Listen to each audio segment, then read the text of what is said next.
Hey everyone, it's Kaylee Bowen with Valley Market Real Estate. I just thought I'd put together a little video on 15 things you should be aware of when buying property in Alaska. I kind of have this in mind for people who haven't really been in Alaska much before, contemplating about moving here, really wanting to dive in and find a property. But they may not be aware of some of the issues with properties around here. So number one, I really recommend not buying property in the winter. The main reason for that is everything's covered under snow and it's really hard to see if the property is going to be wet. You want to know after breakup, how wet is the property, even through the summer, does it stay wet? Does it dry up? And it's hard to tell that in the middle of winter. Really, some of the only indicators would be the type of shrubbery and trees located that you can see. Black spruce is a really good indicator that you are probably in a wet, boggy area, or maybe even if you're like up north in Fairbanks, that there's permafrost. So that would be one indicator. The other thing that you can do is actually go on the borough website and look around at the different filters that you can kind of put on the property, check the slope, the elevation, and you can even get like 2019 imagery for most places, and you can kind of see some stuff that way. Number two kind of expands on bogs and wetlands are super common in Alaska. And that's just something you want to watch out for. Good dry land is kind of hard to come by depending on the area that you're in. So standing water equals mosquitoes. So bogs are really pretty to look at, aren't even that bad if you're not looking to use the land, but you just want maybe a buffer. But understand that having wetland on your property means mosquitoes. So keep that in mind. And as I indicated before, trees are a really good way to kind of see maybe what's going on with the land on that property, and is a good indicator of permafrost too. There are trees that are indicators of really good soil, that are dry, not standing water, white spruce. A lot of times if you see like really good, decent sized trees, the land's probably not going to be that bad. If it's filled with tons of little black spruce, you might want to watch out for that if that's not what you're looking for. Number three is going to be the areas in Alaska differ. It's a very big state and there's just a lot of different things going on. So if you're in, Southeast Alaska, it's going to be a lot rainier, more like the Pacific Northwest in the lower 48. There's going to be great variations in snowfall, the type of land. In Fairbanks, you're going to experience a lot different temperatures than what you would in the Matanuska-Susitna Valley. And then outside of the road system, of course, is a totally different ball game if that's what you're looking for. But even just within the road system in the main, part, so we'll just say from Anchorage to Fairbanks, there's going to be a lot of variation in that area. And then, of course, you have the whole Kenai Peninsula, everything, it's all different. So you really want to try and do your research and see what it is you're exactly looking for, and then kind of narrow things down from there. And so, as I mentioned, some of the things that are going to differ, temperatures, if you really don't want to be in -40, Fairbanks probably isn't the place for you. The amount of snowfall, how windy it is, and then even the amount of sunlight. The farther up north you get, the less sunlight you're going to have during the winter months. So that's really something just to keep in mind.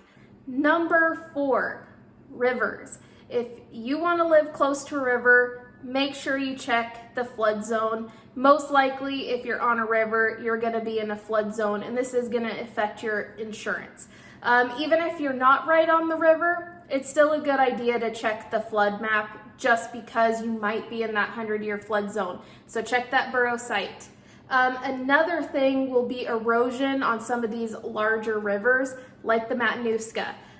It is famous for taking away huge chunks of people's land quickly or over time, and has even taken out a couple residences. Number 5. Now, this is something you might not think about, and that is mountains blocking the sun. We have a lot of mountain ranges and a lot of, beautiful sights. However, a lot of the times these can, in the winter months, block direct sunlight. Now, most of the year, we don't have like a ton of rain or a ton of clouds. So everything's still really sunny and bright, even in the middle of winter. We do have reduced sunlight. However, that direct sunlight is huge for some people. There are areas, Glacier View, and even in Eagle River, where the mountains block the sun for a month, 2 months, maybe more in other areas. And if that's really important to you, then you want to just look out for that when you have a big mountain view. Because as pretty as the mountains are to look at, maybe the sun is more important. Number 6, remoteness. Now, I'm a huge fan of living out of town, but you need to be aware of property value. Although it's really nice when buying property that obviously it's less expensive, but you need to think about resale value. Being remote in Alaska, yes, sounds wonderful, but it's not what the majority of people want. People want the convenience of being in town and being close to amenities, especially when you have to consider commute. When you have to drive 30, 40 minutes to get into town, well, that's sometimes more in the winter, and you're driving in the dark in the morning and in the dark at night, no matter if the weather is bad or not. So that's something to consider. Also, emergency access. There are a lot of areas in Alaska where there's not really a fire department, and so you're waiting an hour, maybe more, for someone to reach you, and this is really important. Not all areas have the fire departments that you might be used to in the lower 48. And also, it's hard to get people out in remote areas. They will charge you a fortune for delivery, if you need to have something repaired, anything like that. It's a huge inconvenience. And I've even noticed that on like a small scale, selling things on Marketplace. People don't want to come out where you are for the most part. You're always having to go to them. So it's just something to consider. We always have to think ahead of time on our trips to town, utilize the gas and the time and hit all of our errands. And so it's not readily available like, hey, we ran out of this or we need this. It all plays a factor into your lifestyle. Number 7, so property sizes tend to be smaller here. We have a very small percentage of privately owned land for the size that Alaska is. And so generally, there's not a lot of large lots available, and they are rare to come up. So if you're needing a lot of land, say you want a homestead or, do anything like that, just keep in mind you might have to be a little bit flexible on the amount of acreage that you're looking for. It's just kind of the name of the game here. So a lot of lots tend to be a lot smaller. Acre lots are really common, even 2 or 3, but when you start wanting like 10 or more acres, it's going to be a tough one, and you're probably going to have to start searching a ways out of town to find that. Number 8, living on a maintained road or not. So obviously, unless you pay someone to maintain your driveway for you, that's up to you. That's a whole job within itself. If you live on a road that is not borough maintained, it's gonna mean additional work. For the most part, neighbors, anyone who lives on that road participates and contributes to the maintenance, the plowing, everything. But sometimes that doesn't always work, so you have to keep that in mind. There's a road here in the community that is not borough maintained, and it's really long, and a lot of people live there, and it is up to the residences to keep it plowed. And you have to keep that in mind when there's a snowstorm, 2 feet of snow, and you need to get out of your house, or you're maintaining your place, but then you also have to worry about the road access. And is everyone pulling their weight? It might only be a few people on that whole road actually doing the work. So just be aware and make sure if you're looking at property and you don't want to do that kind of work, make sure it has an RSA and it's borough maintained. Number 9, think of how snow removal will be on that property. How difficult is the driveway? Is it all a hill? Are there really steep corners? Is there places to move snow? Think about that in the long term. Also, as pretty as decks and everything are, like raised decks, think about shoveling those all winter long. Granted, you could just leave them, but I find it's probably best to clear them and just keep it maintained. It's additional, exits, and also just for the construction and wear and tear. That's could be a lot of extra shoveling. So just look at the whole big picture. Are all the buildings completely spread out on the property? Do you need access to those buildings in the winter time? How much area are you actually clearing? We have a barn we have to go all the way around the property to get to the barn. And so, essentially, we're almost like maintaining 2, pieces of driveway. So it's a lot of extra work. Number 10, water quality. Water is not the best in Alaska. There's tons of issues. It could be really hard. It could have a lot of iron bacteria. It's just not the best. So make sure when you're buying a home that has a well that you get a really good water test done. And then, there's always ways to treat that. I haven't found a water treatment place that does quite the type of work that I am used to. My husband used to be in water treatment, and so I'm fairly familiar with that. But there are ways to fix water issues. But if you don't want to go through the maintenance and expense of having a water treatment system, it's just something to keep in mind. But for the most part, it's really hard to find good quality water. 11, building codes. When you get out of town and in certain areas, there are no building codes, which is great. I absolutely love it because, of course, you can build stuff easily yourself. No problem. You don't need permits or anything like that. However, it means unless the home was professionally done, most likely there's going to be issues with it qualifying for a conventional loan because you're going to have to go through, and have it pass appraisal. And, if you do a house inspection, I always recommend get a house inspection. It might come up with some problems. Now, there's a lot of, I call it Alaska ingenuity. There is a lot of that going around. And yeah, I'm all for it.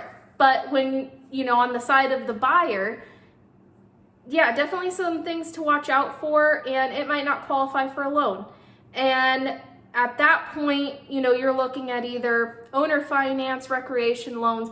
It can get in the way, and it doesn't, it's not going to be guaranteed that it's the best structure in the world. So just look at the area you're in, the quality of the construction, which goes into number 12. Really check the quality of the construction.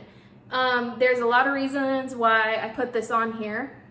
because we're dealing with winter 6 or so months of the year, it's cold.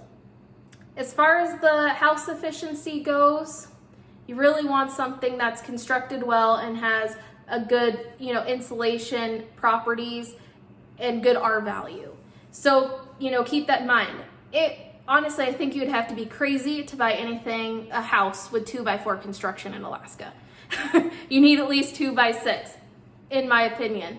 And there's a lot of different, things that you can look out for, like ICF construction. It's the styrofoam blocks filled with concrete.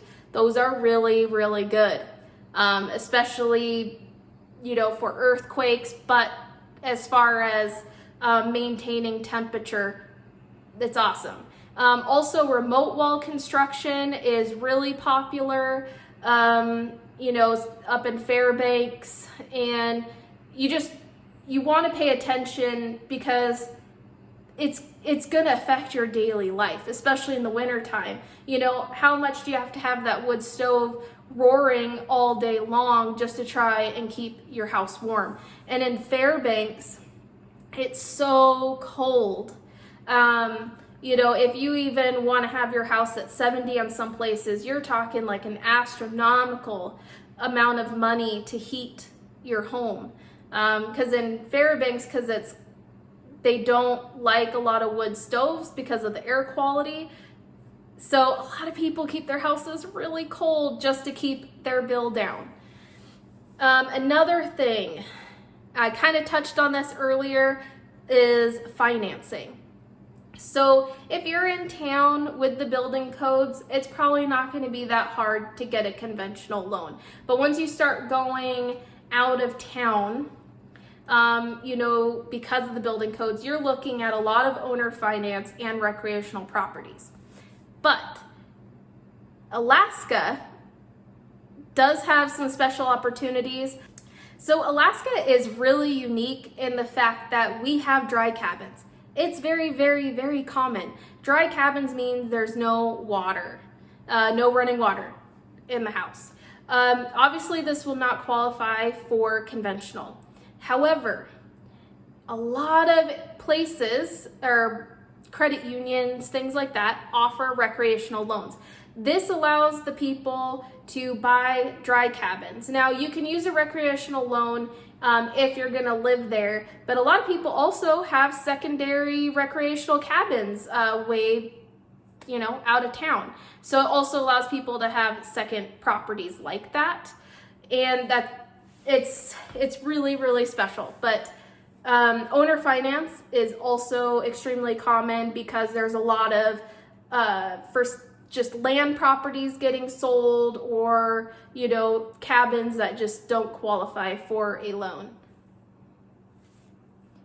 So number 14, I kind of touched upon this earlier, but it's heating.